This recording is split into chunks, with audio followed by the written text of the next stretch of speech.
नमस्कार दोस्तों, एक बार फिर स्वागत है आपके अपने चैनल में। हमारा खास प्रोग्राम कौन बनेगा गांव का मुखिया, उसी के तहत में आज इस टाइम मौजूद हाँ जिला हिसार के गैवीपुर गांव में।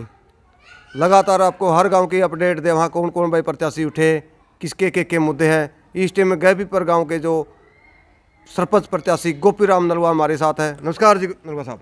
नमस्कार जी। सब ठीक है, ठीक है जी। तो स्माइल ही फेस आज तो ऐसे है ना, आज तो जब मैं समझ लो कि ऐसे मैं ये सोच रहा हूँ कि मैं अब जीत ही गया। नामांकन भर दिया। नामांकन पर दिया। और उसके साथ मुझे इतनी खुशी है कि हर बिरादरी का आदमी मेरे साथ था। हर बिरादरी के आदमी ने मेरे माला डाले।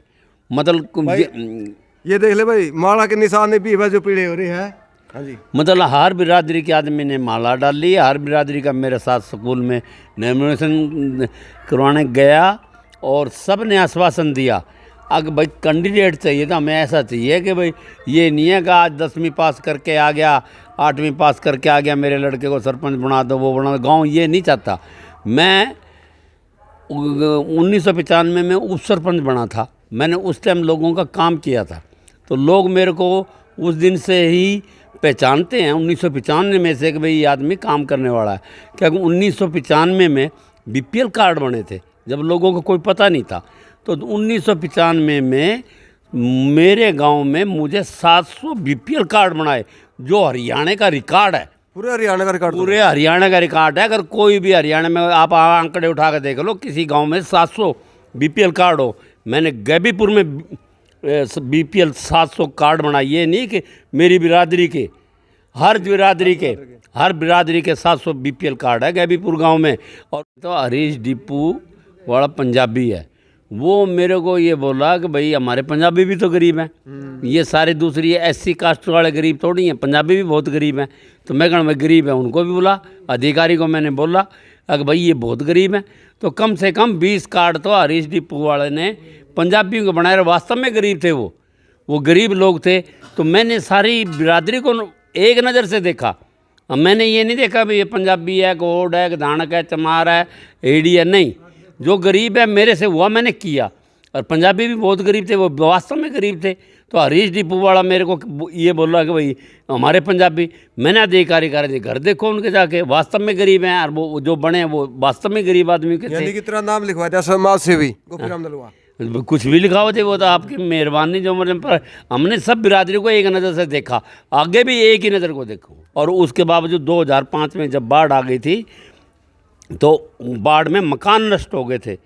मैंने सरकार के लिए विधायकों के पास भागा, गरीबों के 300 मकान बनाए, जो आज तक रिकॉर्ड है। किसी भी सरपंच ने या किसी ने भी एक साथ 300 बनाए हैं। तो इस गांव को पता है कि भाई 300 मकान बनाना कोई आसान नहीं। सरकार की इतनी मेहरबानी रही उस टाइम। तो मैंने भी खुशी हुई। अब मैंने मेरे टाइम में गरीब आदमियों का काम किया। और मैं आगे भी यही सोचता हूँ, मेरे गांव में 80% लोग गरीब रहते हैं।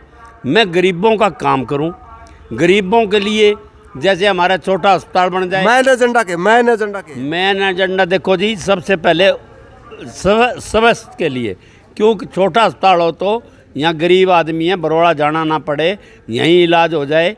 फिर दूसरा, अगर यहाँ पे स्टेडियम हो, लाइब्रेरी हो, भाई स्टेडियम के लिए बच्चों के खेलने के लिए, जैसे जूड़ा, क्रिकेट, कबड्डी जितने भी हैं, उनके लिए भी किट भी इशू कराऊँगा। चाहे मैं पंचायत फंड से कराऊँ, चाहे सरकार से दिलाऊं, कैसे भी करूं बच्चों के लिए। और फिर हर तरह की उस स्टेडियम में सुविधा होनी चाहिए।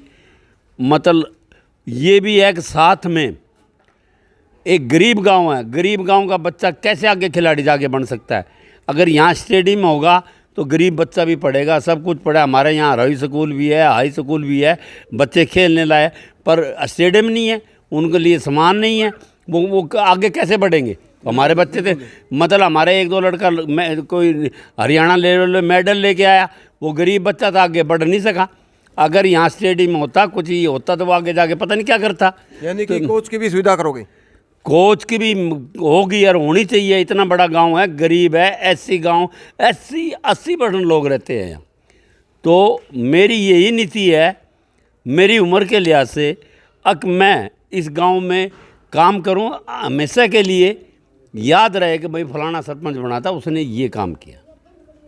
लास्ट में गैवीपुर गांव की जो जनता है, हाँ जी, वोटों को लेकर क्या अपील करना चाहोगे जी?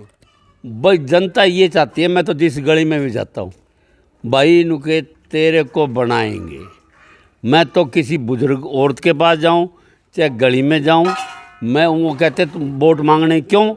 एक तो नया कैंडिडेट होता है, उसके पहचान ही नहीं होती। मैं तो मेरे नाम से मैंने नॉमिनेशन भर दिया, बुजुर्ग बुढ़िया है चाहे जवान बहू है, वो मेरे नाम से परिचित है। भाई गोपी राम नलवा ओड बिरादरी से है, मतलब एक बहू आएगी ना, वो भी जानती है कि भाई ये कैसा आदमी है। तो मुझे मेरे को किसी को परिचय देने की लोड़ नहीं है, पहली बात तो। अच्छा, फिर ये भी नहीं मेरे को कहने की लोड़ अगर मैं अच्छा हूँ कि माड़ा हूँ, उनको पता है 1995 से लेके आज तक का भी आदमी क्या काम करेगा।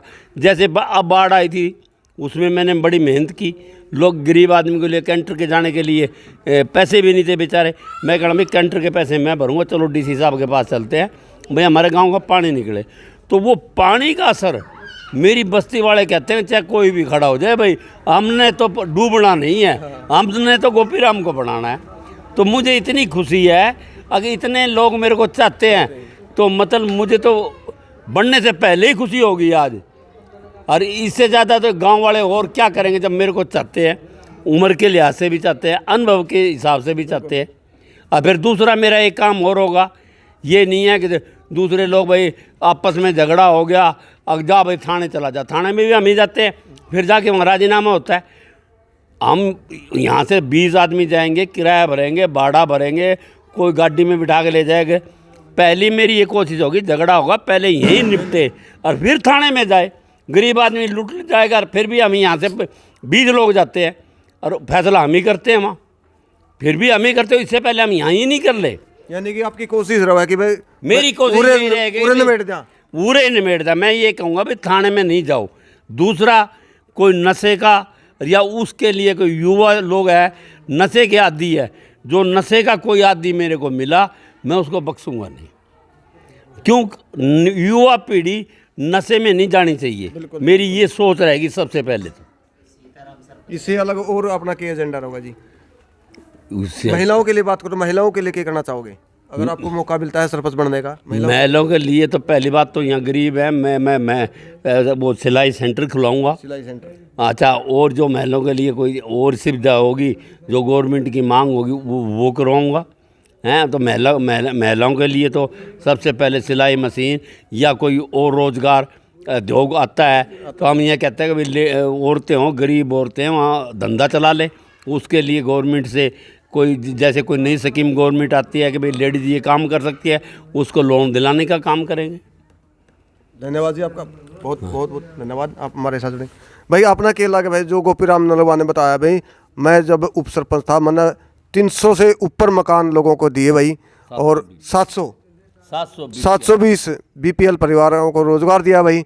और आगे भी इसका कहना है कि भाई मैं रोजगार दूंगा, महिलाओं को भी, बच्चों को भी, युवा साथियों को भी, और भाई हर प्रकार की जो कमी है गांव में सारी कमी पूरी करूंगा। मिलते हैं भाई किसी नए प्रत्याशी से, या जिला परिषद की बात हो, या ब्लॉक समिति का हो, या फिर सरपंच हो।